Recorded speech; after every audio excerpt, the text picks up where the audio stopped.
all you need to know, the Bloomberg Quint podcast that prepares you for the day's business. Good morning and thanks for listening in. This is the daily morning update from Bloomberg Quint and I'm Alex Matthew. Today is the 24th of November. Here's everything that you need to know. The higher rate of addition of COVID-19 cases that we've seen over the past few days has continued yesterday. In the 24 hours to 8 a.m. on Monday, India added over 44,000 cases, taking the total tally to 91.4 lakh.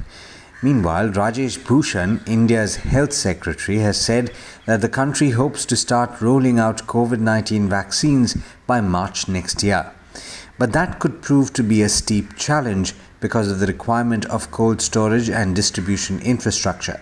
India plans to use the existing cold chain network in place for its universal immunization program, according to Bhushan. But experts say that infrastructure is geared to only immunize children and pregnant women. Vaccinating India's 130 crore population will require its capabilities to be significantly scaled up. You'll find more details on that in the story on the website bloombergquint.com. Now, you remember the news we told you about yesterday that had to do with the RBI working group's recommendations on allowing large corporate houses to set up banks? Well, former Reserve Bank of India Governor Raghuram Rajan and Deputy Governor Viral Acharya have flagged the timing of the recommendation. They termed it a bombshell and argued that it should not be considered.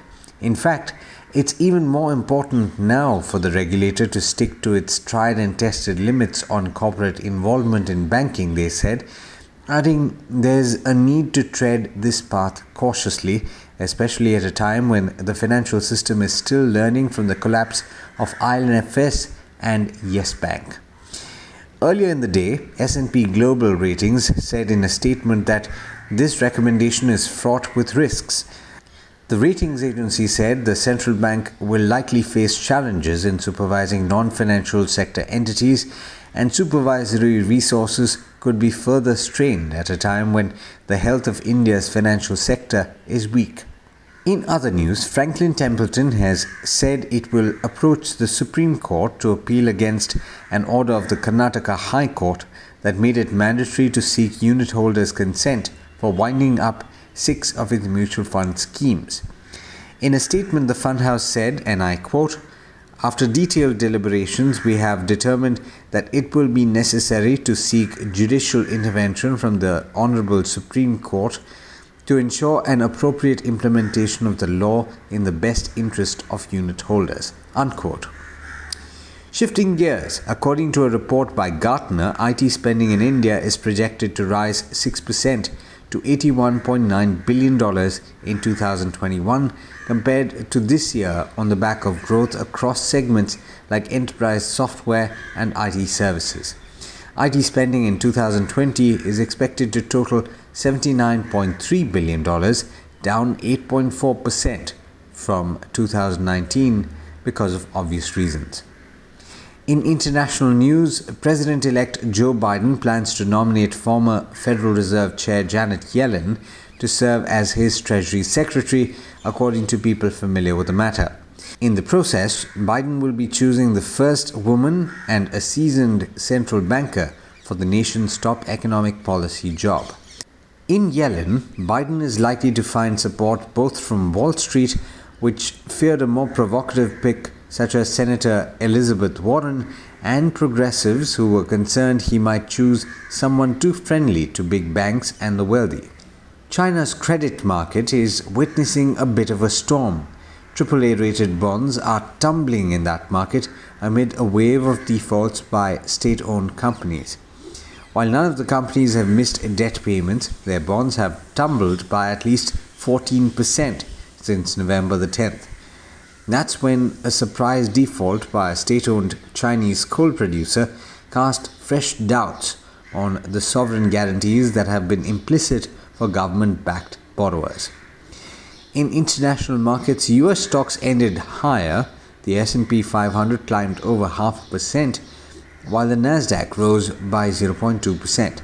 The Dow outperformed, rising over 1%. And the three early rises in the Asia-Pacific region were strongly positive at the start, with the Japanese Nikkei gaining close to 2.7%.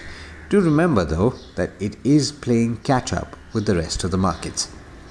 And with that, it's over to Hormuz Fatakia for the trade setup for the day in India. Morning Hormuz, how are we looking today? Good morning to you, Alex, and to those tuned in. Will it or will it not? Now, that's the question for the Nifty as it failed at yet another attempt at scaling the 13,000 mark. The index fell 30 points short, reversing from an intraday record high of 12,969 on Monday. So, is today the day? Well, early ticks on the SGX Nifty indicate that the futures are trading 30 points higher around the mark of 12,980. So what are some of the stocks that are likely to be in focus today? First up, Ingersoll Rand India's promoter will sell up to 4.5% stake in the company through an OFS amounting to 82.5 crore rupees. The floor price of 578.6 rupees a share is a 12% discount to Monday's closing price.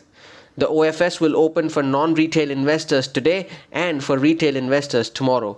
Post this stake sale, the promoter's stake in the company will come down to 75%. Muthoot Finance has launched a gold jewellery insurance called Muthoot Gold Shield in a tie-up with Bajaj Allianz General Insurance. The policy will provide insurance coverage for gold jewellery articles for customers at the time of closure of the gold loan and release of gold ornaments. The exchanges have given a no objection certificate letter to the scheme of demerger for GHCL's textile business into GHCL Textiles. Coal India's 4 trade unions have served a one-day strike notice to the company and its arms on the 26th of November. The company said that the conciliatory process is ongoing. Now watch out for Jubilant Industries as it has decided to transfer its portable liquor license. The company will no longer manufacture Indian-made foreign liquor hereon. SBI Mutual Fund has acquired stake in a couple of companies on Monday. It has acquired 3.3% stake in Matrimony.com at close to 644 rupees a share, and it has also acquired 0.8% stake in Aavas Financiers at 1,515 rupees a share. Now, speaking of Aavas Financiers, AU Small Finance Bank sold close to 4.5% stake in the company on Monday at 1,515 rupees a share. Now, along with SBI Mutual Fund, Nomura Fund 2 has acquired 1.1% stake in the company. Tube Investments will hold a board meeting on the 26th of November to consider and approve a fundraising plan. The shares ended 5.5% higher on Monday after it finalized a one-time settlement agreement with the lenders of CG Power. Now an F&O update, 5 stocks have exited the F&O ban, namely BHEL, Canara Bank, DLF, L&T Finance and Vodafone Idea. On the other hand, SAIL is back in the ban after a one-day gap. The highest open interest on the call side has now shifted higher to 13,500 from 13,000. The 13,500 call now has 41 lakh shares in open interest for this Thursday's expiry, while the 13,000 call has close to 37 lakh shares. Some buzzing stocks from Monday's session. Endurance Technologies gained for the 4th day in a row, ending with gains of over 7%. The stock closed at a 10-month high.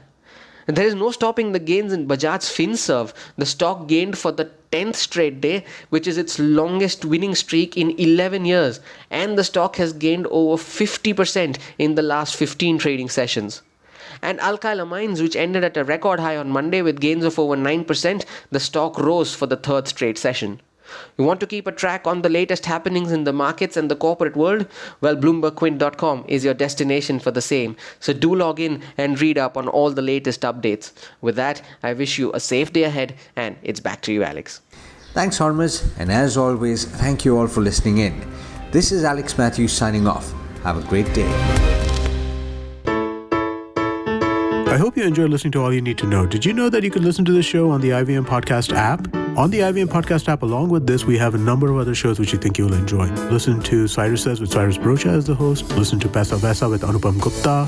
The Scene and the Unseen with Amit Verma. Or Shunya One hosted by Shiladitya Mukhopadhyay and myself. Check out the IVM Podcast app to get more talk content that you will enjoy.